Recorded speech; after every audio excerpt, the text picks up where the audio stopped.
이제 저는 결혼한 지 올해로 25년째입니다. 결혼한 지 한 2, 3년 된 것 같은데 벌써 25년이 지났습니다.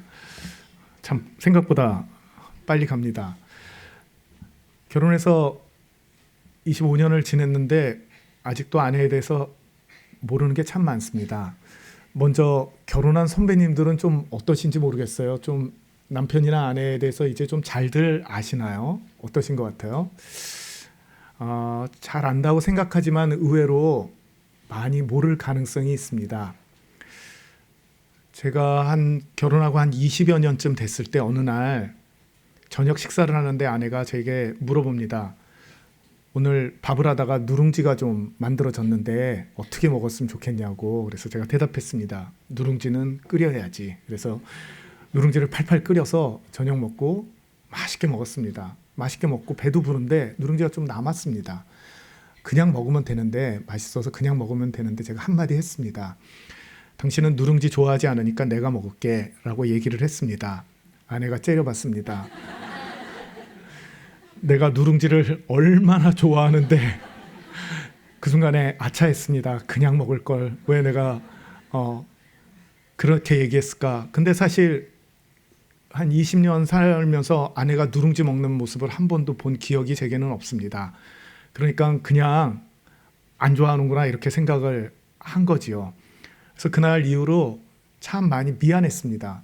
20년을 살면서 아내가 누룽지를 안 좋아한다고만 생각을 했었는데 그 이후로 보니까 누룽지 정말 좋아하더라고요. 잘 먹더라고요. 그래서 그때부터 아내의 행동에 열심히 관찰을 하고 있습니다. 무엇을 좋아하는지, 무엇을 잘 먹는지. 그럼에도 그것이 지금도 잘 갚아지지는 않습니다. 그러나 앞으로도 계속 그래야 될 것 같습니다. 오늘 읽은 누가복음 이 10장의 선한 사마리아인 이야기는 크리스찬이든 넌 크리스찬이든 정말 많이 아는 얘기입니다. 그래서 어려운 상황에 빠져 있는 그런 사람을 돕다가 어떤 일이 발생했을 때 그것을 보호하기 위해 법을 만들면 거의 다 이름이 선한 사마리아인 법입니다. 왜냐하면 그만큼 유명한 그런 말씀이기 때문에 그렇습니다. 근데 어느 날 제가 이 본문을 읽다가 좀 제 자신에게 깜짝 놀란 게 있습니다. 그게 27절입니다. 우리 27절 한번 읽어보도록 하겠습니다. 27절입니다. 시작. 대답하여 이르되 내 마음을 다하며 목숨을 다하며 힘을 다하며 뜻을 다하여 주 너의 하나님을 사랑하고 또한 내 이웃을 내 자신같이 사랑하라 하였나이다. 아멘. 우리는 하나님을 사랑하는 사람들의 모임입니다. 하나님을 사랑하기 때문에 오늘같이 추운 날씨에도 여전히 시간을 내어서 나와서 하나님을 예배하고 찬양하고 기도하는 시간을 갖습니다. 그래서 하나님을 사랑하기 때문에 아직까지 2월이면 아직까지 유효한데 1년에 성경을 한 번은 읽어야겠다 이런 마음을 갖습니다. 왜 성경을 읽으려고 하냐면 성경을 통해서 하나님이 어떤 분인지 발견하고 그리고 하나님의 뜻이 뭔지 발견하고 그 하나님을 알아가고 싶어서 성경을 일독하고 싶은 마음의 소원이 있습니다. 그리고 그 성경을 일독하는 마음의 소원뿐만 아니라 매일 말씀을 묵상하는 큐티도 합니다. 그래서 큐티책을 우리 청년들도 구입을 해서 같이 그 큐티한 것을 또 한 주간 모여서 나누기도 하고 하나님께서 어떻게 말씀하셨는지 그리고 그것이 나의 삶에 어떻게 적용됐는지 그런 이야기도 합니다. 하나님께 내 마음을 알리기 위해 교제하기 위해 기도로 하나님께 나아가기도 합니다. 그래서 바쁠 때 성경을 못 읽거나 아침에 말씀을 못 묵상했거나 그리고 하나님께 기도하지 못했거나 하면 때로는 자괴감마저 듭니다. 내가 하나님을 사랑하는 사람일까? 하나님을 사랑하는데 오늘도 기도도 1분도 안 했고 너무 바빠서 큐티할 시간도 없었고 이렇게 마음 아파하는 것이 그리스도인들의 모습이기도 합니다. 근데 성경은 이 하나님을 사랑하는 것과 똑같은 무게로 이웃을 사랑하라 이렇게 말씀을 하고 있습니다. 이 본문은 누가복음뿐만 아니라 마태, 마가복음에도 있습니다. 마태, 마가복음에 보면 하나님을 사랑하고 이웃을 사랑하는 것이 첫 계명이다, 으뜸되는 계명이다, 이렇게 이야기를 합니다. 근데 하나님을 사랑해서 그런 일과들을 소원하며 꿈꾸고 있는 우리 그리스도인들이 똑같은 무게로 말씀하시는 이웃을 사랑하는 문제, 즉 내가 오늘도 이웃의 그 이야기를 못 들어서 내가 마음이 너무 무겁고 이웃과 교제하지 못한 게 너무 안타깝고 내가 정말 이웃을 사랑하는 거 맞아? 이런 마음은 저는 한 번도 가진 적이 없는 것 같아요. 성경을 못 읽고 기도를 못한 것은 눌려서 힘들고 내가 하나님을 사랑하는 게 맞아 이렇게 생각을 한 적은 정말 많은데 내가 오늘 내 이웃의 이야기를 못 듣고 내 이웃과 교제하지 못하고 그 사람을 더 알아가지 못한 것 때문에 마음 아팠던 적은 한 번도 없었던 것 같습니다. 오늘 이 본문에는 영생은 무엇인지에 대한 그런 이야기도 좀 해야 되고 하나님을 사랑하는 것이 무엇인지에 대한 그런 말씀도 좀 나눠야 되는데 시간 관계상 저는 오늘 그 가운데 이웃을 사랑하는 것과 관련된 이야기를 오늘 좀 하려고 합니다. 이웃을 사랑하는 그 이웃에 대한 범위가 꽤 넓기 때문에 우리의 가장 가까운 이웃인 가족들과 관련된 이야기를 중심으로 해서 여러분들과 이웃을 사랑하는 이야기를 좀 하고 싶습니다. 우리가 오늘 성경을 보면 이 선한 사마리아인이라고 칭함을 받은 이 사람은 정말 이웃을 사랑한 사람이다라고 칭함을 받은 예수님께 칭함을 받은 이 사마리아인이 한 행동이 있습니다. 그 행동이 어떤 행동이었냐면 33절, 34절 두 절 말씀 한번 보도록 하겠습니다. 같이 읽습니다. 시작. 사람은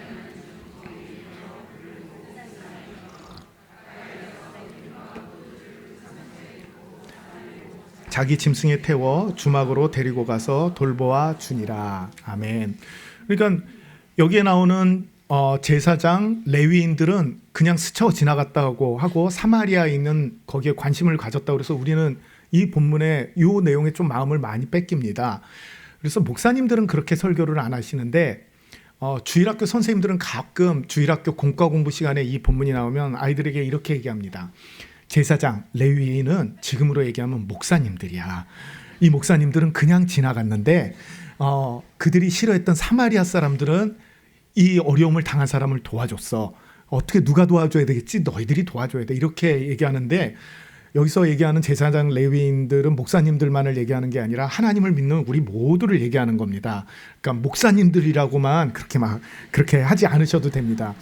그러다 보니까 누가 우리의 이웃인가 여기에 초점을 맞추다 보니까 실제로 이 사마리아인이 어려움을 만난 이 사람에게 한 것은 그냥 넘어가는 경우가 꽤 있는 것 같습니다. 그런데 오늘 33, 34절에선 어떻게 하냐면 이 사마리아인이 거기 이르러 그를 보고 불쌍히 여겨 가까이 가서 기름과 포도주를 그 상처에 붓고 싸맸다. 이렇게 얘기합니다. 그러니까 이웃을 사랑하는 것은 어떤 거냐면요.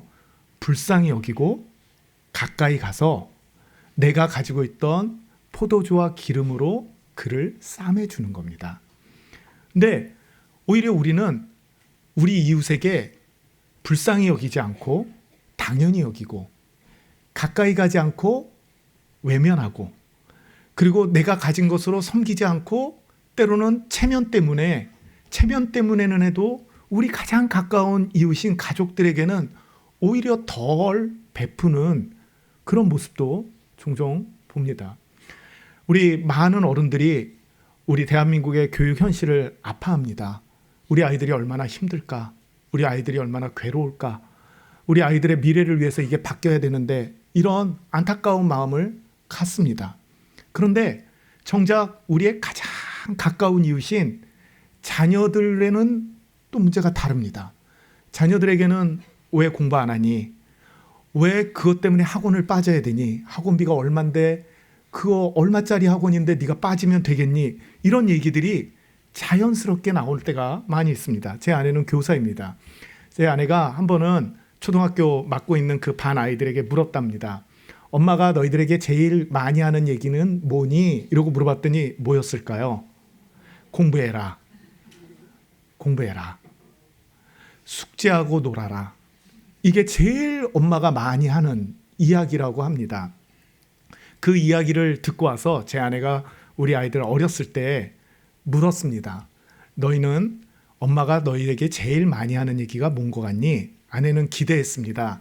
그래도 평소에 사랑한다고 얘기하고 그리고 그 쉬었다 하는 얘기 많이 하고 이런 얘기 많이 했기 때문에 그런 얘기가 나오리라고 생각했습니다. 저희 아이들도 별반 다르지 않았습니다. 그러니까 우리는 가까운 가족임에도 불구하고 오히려 다른 사람들에게는 불쌍히 여기는 참 저거 안 됐다 이런 마음을 갖는데 오히려 우리에게 가까운 사람들에게는 불쌍히 여기는 마음이 덜할 때가 꽤 있습니다. 이 땅의 현실에서는 절대 일어날 수 없는 일인데 영화를 보다 보니까 어떤 영화에서 아빠와 딸의 몸이 바뀌었습니다. 그것을 기반으로 해서 서로 이해하는 그런 영화를 썼습니다. 그 영화에서 아버지가 딸에게 가장 많이 하는 얘기는 뭐냐면 넌 공부만 하면 되는데 왜 그 공부를 안 하니? 엄마 아빠 학교 다닐 때는 이렇게 못해줘서 우리는 못했는데 이렇게 다 해주는데 너는 왜 그걸 못하니? 그런 이야기를 만약에 자녀들이 들으면 어떨까요? 이렇게 생각할지도 모르겠습니다. 우리 엄마 아빠 맞아? 자녀들도 아픔이 있고 외로움이 있고 근심이 있고 두려움이 있는데 그것은 다 소용이 없는 거예요. 왜요? 엄마 아빠가 너무 잘해주기 때문에 공부만 하면 되는데 그걸 못한다고 생각을 합니다. 시부모님들은 시어머니, 특별히 시어머니는 이렇게 얘기할 때도 있습니다. 우리 때 시집살이가 진짜 시집살이지 너희가 무슨 시집살이를 한다고 그래. 시어머니가 돼서 이런 말도 못하겠니? 그게 시집살입니다. 다른 게 아니라. 근데 불쌍히 여기는 마음으로 접근을 하면 사실 그렇게 얘기하기 어렵거든요. 아유 우리 며느리 얼마나 이 철없는 내 아들하고 결혼해서 고생이 많을까. 이렇게 해서 불쌍한 마음으로 접근하면 사실 그렇게 이야기하지는 않죠. 근데 우리는 그런 이야기들을 우리 이웃들에게 너무 많이 듣고 삽니다. 그 가장 가까운 이웃인 가족 안에서도 그런 얘기들이 많이 오갑니다. 사랑하는 성도 여러분, 이웃을 사랑하는 것, 그 출발은 뭐냐면요. 불쌍히 여겨주는 겁니다. 마음에 안타깝게 여겨주는 거예요. 우리의 삶 자체가 고난입니다. 행복한 일도 있고 기쁜 일도 있지만 삶 자체가 무게가 무겁습니다. 힘듭니다. 그래서 모든 우리의 이웃들이 사실 우리 바로 옆에 있는 이웃에게 불쌍히 여김을 받고 싶어요. 사랑하는 성도 여러분들은 안 그런가요? 아마 여러분들도 다 내 남편이, 내 자녀가, 내 부모님이 나를 불쌍히 여겨줬으면 좋겠다, 긍휼히 여겨줬으면 좋겠다 하는 마음을 가지고 있을 겁니다. 이게 바로 이웃을 사랑하는 맨 처음 출발입니다. 불쌍히 여기는 것. 사랑하는 성도 여러분, 우리 이웃들, 특별히 우리 가족들 좀 불쌍히 여겨주시길 축복합니다. 좀 불쌍한 눈으로 봐주세요. 얼마나 나 만나 고생이 많습니까? 얼마나 우리 주변에 우리와 함께하면서 수고가 많습니까? 그렇게 불쌍히 여길 때 하나님이 주시는 은혜가 있어요. 그렇게 불쌍히 여기면 어떤 일이 생기냐 하면요, 오늘 있는 이 34절에 있는 것처럼 불쌍히 여기면 가까이 갑니다. 가까이 가서 보게 됩니다. 제가 이제 교회에서 사역을 마치고 집에 들어가면 저녁이죠. 저녁 시간이 되면 이상하게 집에 들어갈 때 통화를 많이 하면서 들어가요. 통화를 하면서 현관문을 열고 이렇게 들어가고 난 다음에 통화가 끝나고 나면 또 그 사이에 와 있던 문자나 카톡이나 그리고 교육자들 밴드나 이런 거에 답변을 쭉 하고 막 이러고 있으면 아내가 제게 물어봅니다. 여보, 얼굴 한번 쳐다보지? 그러면 이제 순간 깜짝 놀라서 얼굴을 쳐다봅니다. 눈을 이렇게 크게 뜨고 얼굴을 쳐다봅니다. 그러니까 이게 가장 가까운 이웃인데 얼굴 한번, 눈 한번 쳐다보는 게 그게 큰 일이에요. 그걸 얘기를 해야 한번 쳐다봅니다. 그러니까 이 가까이 간다는 것은요, 오늘 성경에 남편들을 중심으로 해서 부탁하는 이야기가 하나가 있는데요. 베드로전서 3장 7절을 한번 읽어보도록 하겠습니다. 베드로전서 3장 7절입니다. 한번 우리 같이 읽어볼까요? 시작. 남편들아 이와 같이 지식을 따라 너희 아내와 동거하고 그를 더 연약한 그릇이요 또 생명의 은혜를 함께 이어받을 자로 알아 귀히 여기라.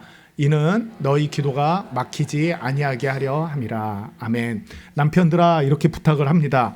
남편들에게 특별히 부탁을 하긴 하지만 이건 사실 가족 공동체 모두에게 부탁하는 말이기도 해요. 왜 가족 공동체 모두에게 부탁하는 말이냐면 남편들아 이렇게 부르고 지식을 따라 아내와 동거해라. 그러니까 아내와 사는데 지식을 따라 살아야 된다는 거예요. 무슨 아내와 사는데 지식을 따라 지식이 필요할까요?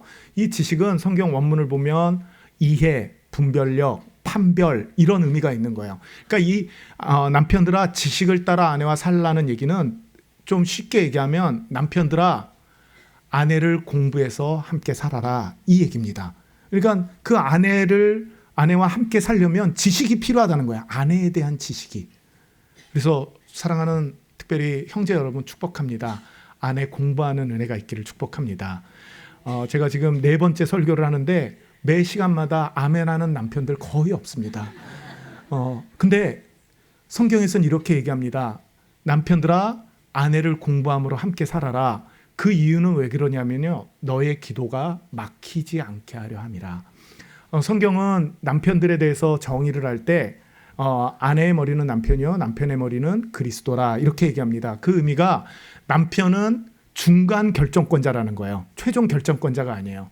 남편은 중간 결정권자로 하나님께 기도를 해서 최종 결정권자인 예수님께 받아서 결정을 하는 사람인데 아내를 지식을 따라 공부해서 아내와 함께 살지 않으면 그 기도가 막힌다는 겁니다.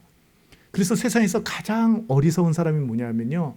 아내 분노하고 화나고 외롭게 하면서 결정하는 남편이 가장 어리석은 사람이에요. 왜냐하면 그 결정은 잘못된 결정일 가능성이 많습니다.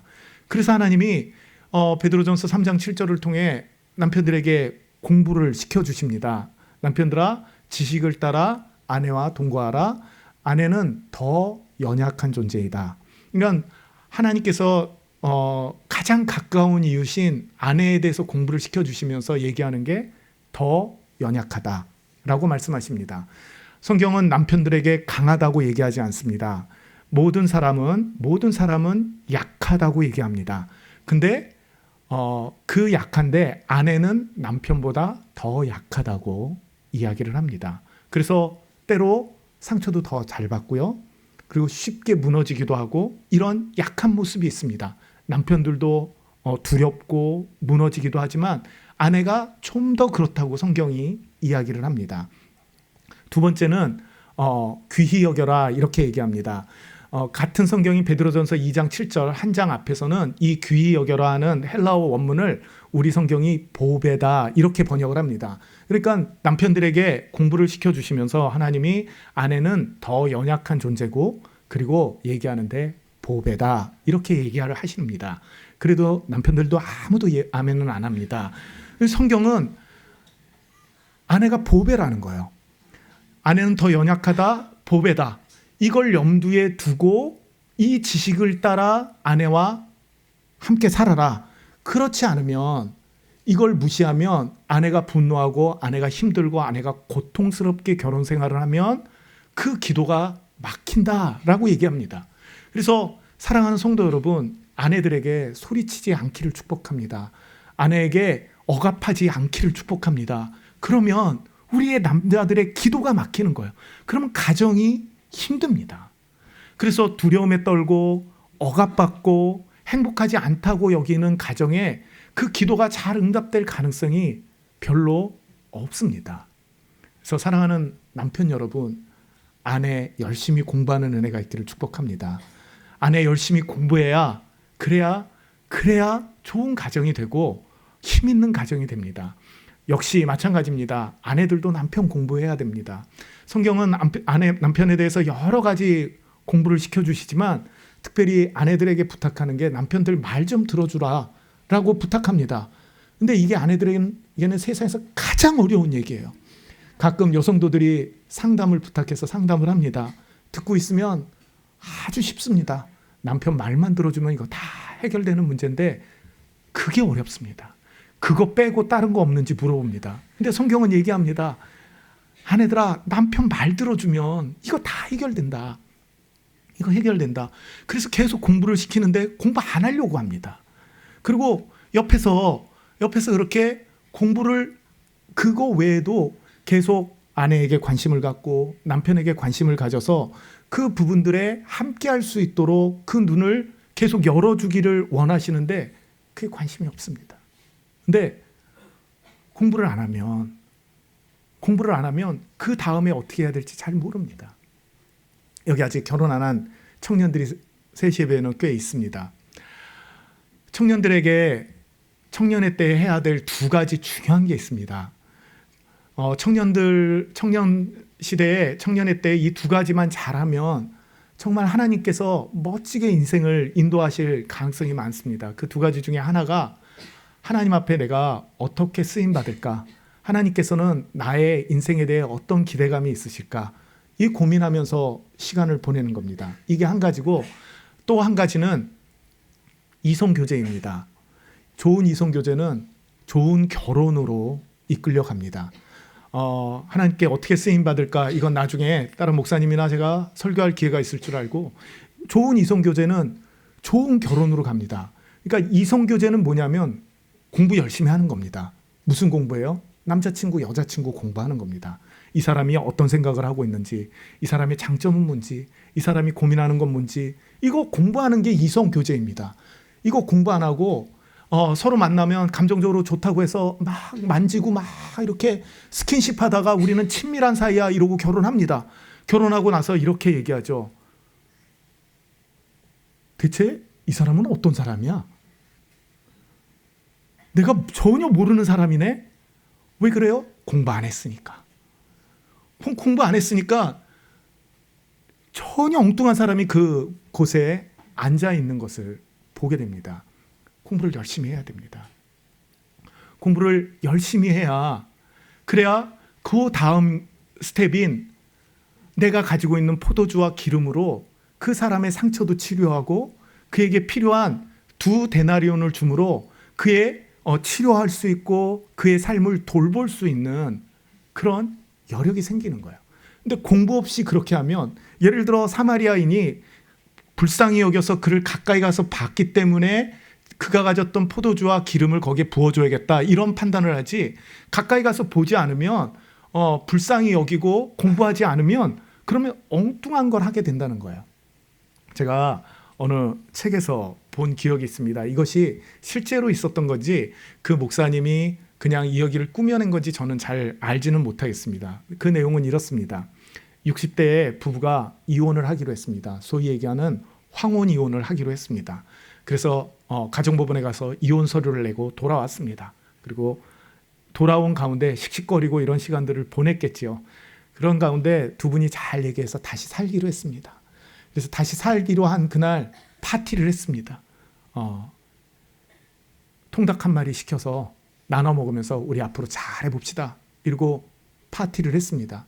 그래서 이 남편이 60대가 넘었지만 이제 아내에게 잘해야겠다 이런 마음을 가져서 닭다리를 하나 탁 들어서 여보 이 닭다리 먹으시오 이러고 드시오 이러고 준 거예요. 그 아내가 얘기했습니다. 이래서 당신은 안 돼.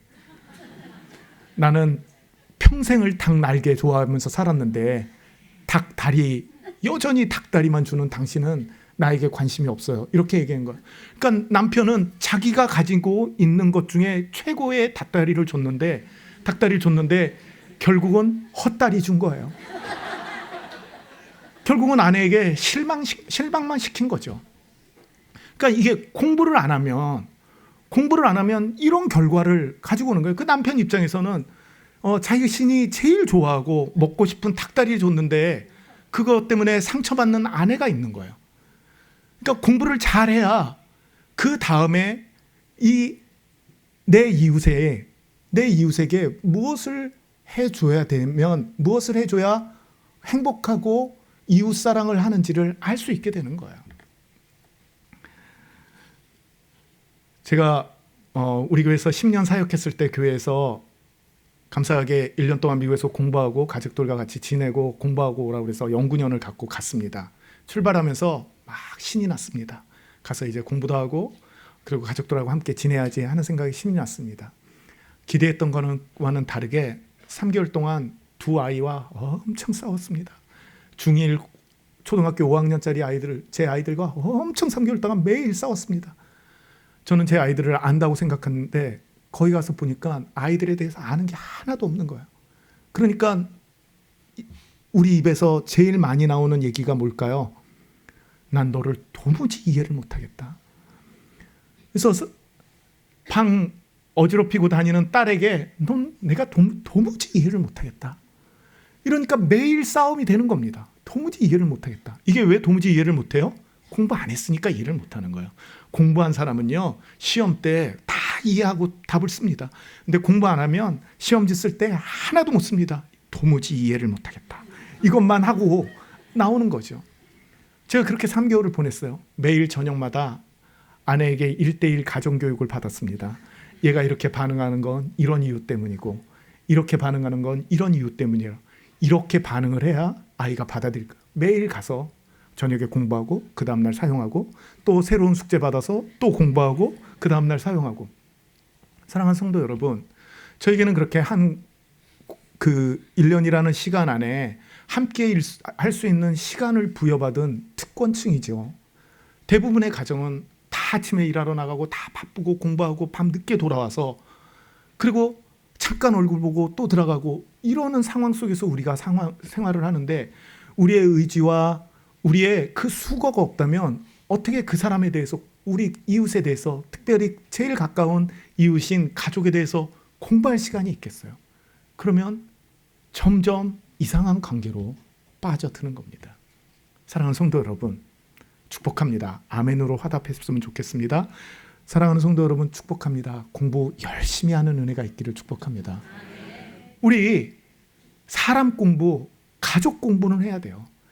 업무 공부, 학과 공부는 너무너무 열심히 하는데 정말 우리의 많은 시간과 그리고 많은 에너지와 우리가 사는 이유인 우리 이웃, 우리 가족들에 대해서는 공부를 전혀 안 함으로 인해 엉뚱한 결과를 얻게 되는 거예요. 사랑하는 성도 여러분, 이렇게 불쌍히 여기고 공부를 하잖아요. 그럼 내가 가진 것으로 줄 수 있어요.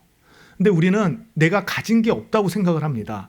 근데 하나님은요, 우리에게 기본적으로 풍성하게 주신 것들이 있어요. 그게 은사입니다. 은사는 성령께서 교회를 한 몸 되게 하시고 교회를 세우고 가정을 한 몸 되게 하시고 가정을 세우기 위해서 각 사람에게 다 다르게 준 겁니다. 그래서 가족 구성원이요, 그 은사가 다 다를 가능성이 많습니다. 왜요? 하나님이 그 다른 은사를 통해서 그들의 필요를 다 서로 채워주게 그렇게 부어주시기 때문에 그렇습니다. 제가 아주 최근에 읽은 책 중에 재밌게 읽은 책이 있어요. 거기서 은사에 대해서 이야기하는 것을 봤습니다. 여러분들도 내 은사가 뭘까 이렇게 궁금해하는 분이 많잖아요. 그런데 이 얘기를 들으면 조금 반응할 수 있습니다. 어떤 사람들이 식당에 들어갔습니다. 음식을 주문했습니다. 각각 먹고 싶은 걸 다 주문했어요. 종업원이 그 음식을 들고 나오다가 꽈당 하고 넘어지면서 음식을 다 쏟아버렸습니다. 그때 은사가 반응을 합니다. 섬김의 은사가 있는 사람은 가서 빗자루와 대걸레를 준비해서 그걸 같이 닦아줍니다. 어쩌면 좋아, 이걸 어떻게, 그러면서 같이 그 넘어진 걸 정리를 합니다. 긍휼의 은사가 있는 분은 옆에서 위로를 해줍니다. 위로의 은사가 있는 분은 가서 위로를 해줍니다. 그리고 구제의 은사가 있는 분은 아이고 이거 비용 아주머니가 다 내야 되면 제가 이거 반 낼게요. 반응이 다릅니다. 그죠? 가르치는 은사가 있는 사람은 어떨까요? 저 쟁반을 30도 각도로 정확하게 들고 와서 그리고 한 발 한 발을 그 보면서 정확하게 갖고 왔어야 되는데 그렇게 갖고 와야 돼요, 아주머니. 이렇게 얘기할 거예요. 예언의 은사가 있는 분은 아마 이렇게 얘기할 겁니다. 내가 그럴 줄 알았어. 이렇게 얘기할 겁니다. 근데 생각해 보면 그런 상황에 우리가 놓여 있다고 생각을 해보면 아마 여러분들 각각 나는 어떻게 반응하겠다 이런 생각들이 날 거예요. 근데 만약에 이거를 똑같이 다 그 상황에서 다 위로의 은사만 줘서 가서 위로만 하고 있으면 이 뒷정리가 안 되잖아요. 그리고 그 다음에 그런 실수를 안 하기 위해서는 가르치는 은사가 있는 사람이 그걸 훈련을 시켜서 제대로 해줘야죠. 근데 한번 생각을 해보세요. 이게 하나님이 우리에게 주신 것들이거든요. 그래서 우리가 공부를 하면 서로에 대해서 이해하면 이것이 발휘될 때 부족함이 없고 그리고 불만이 확 줄어듭니다. 근데 어느 순간에 우리는 이렇게 얘기합니다. 지금 이 상황에서 그렇게 얘기해야겠어? 지금 이 상황에서 그렇게 해야겠어? 근데 은사가 다른 거예요. 지금 이 상황에서 내가 줄 수 있는 최대 것을 지금 주려고 하는데 그런 얘기들을 서로 하면 서로 안 주기로 결정합니다. 서로 그렇게 안 하기로 결정을 해요. 사랑하는 성도 여러분, 우리가 하나님께서 주신 것이 다 다르고 그리고 그 다르기 때문에 채워주는 방법들이 다 다릅니다. 지금 오늘 사마리아인은 이웃을 사랑하는 가운데 자기가 가졌던 포도주와 기름을 붓고 그리고 가지고 있던 돈 중에 2데나리온을 사용함으로 그의 필요를 채워줬습니다. 우리 가족들은, 우리 이웃들은 자기가 가진 것으로 그에게 맞게 그 필요를 채워주고 그 수고를 함으로 애쓰는 사람들입니다.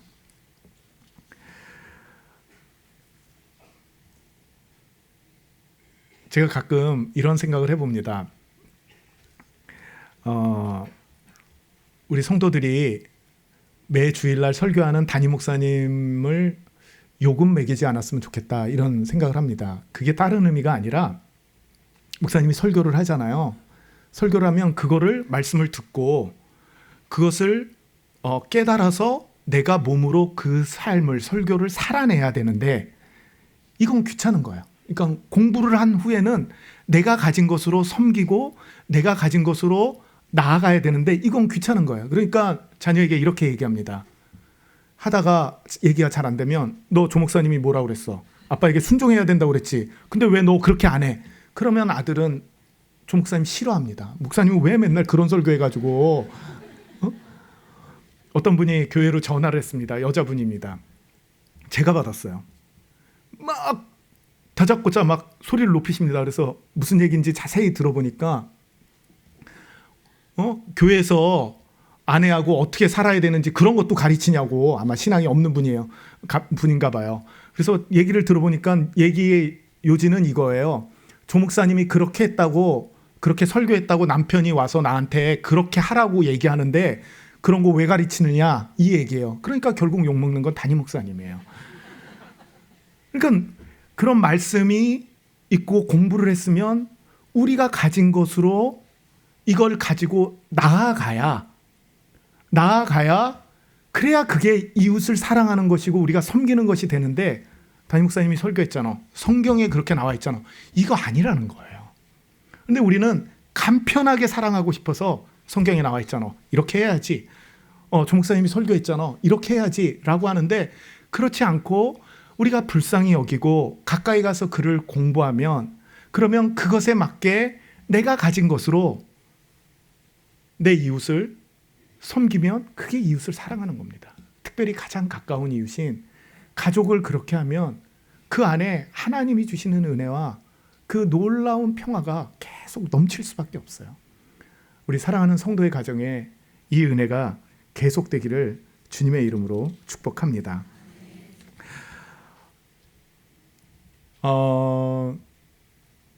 마음의 소원이죠. 우리의 소원입니다. 이렇게 이웃을 사랑하고 가족과 함께 지내는 거 소원입니다. 근데 어떤 분들에게는 이렇게 이웃을 사랑하고 그 이웃에게 사랑받고 싶은 그런 이웃이 없을 수도 있어요. 그래서 이런 설교를 하면 힘들고 마음이 어려울 수도 있습니다.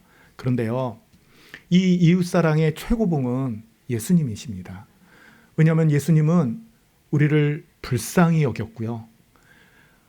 저 높은 하늘에서 이 땅까지 가까이 오셔서 우리를 보시고 우리의 필요가 무엇인지 깨닫고 당신의 목숨으로 우리의 필요를 채워서 우리를 살리신 분이에요. 그러니까 우리가 나는 이웃을 사랑할 사람도 이웃이 내게 사랑을 줄 사람도 없습니다.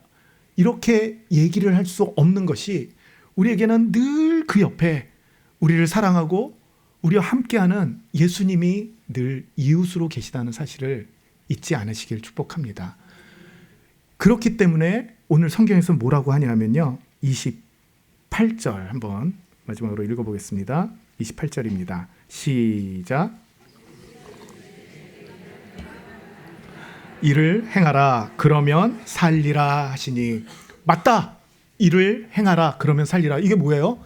하나님을 사랑하고 내가 가진 것으로 이웃을 사랑하면 어때요? 산다는 거예요. 그러면 삽니다.